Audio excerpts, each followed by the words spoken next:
अस्सलाम वालेकुम नाजरीन, आप देख रहे हैं सूबाई रंग न्यूज़ और इंटरटेनमेंट चैनल और मैं हूं मोमना शहबाज। सबसे पहले नजर डालते हैं आज की आम खबरों पर। पीर सैयद गजनफर अली शाह का उर्स मुबारक बड़ी अकीदत और एहतराम के साथ मनाया जा रहा है।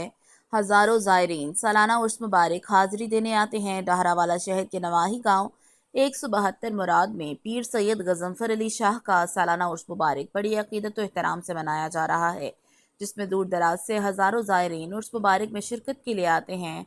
उर्स मुबारक के मौके पर वसी पैमाने पर लंगर शरीफ का अहतमाम किया जाता है।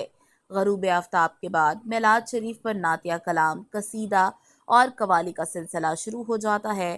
पीर सैयद गजनफर अली शाह का उर्स मुबारक 2 रोज तक जारी रहता है। मोहम्मद अकरम, नुमाइंदा डहरावाला।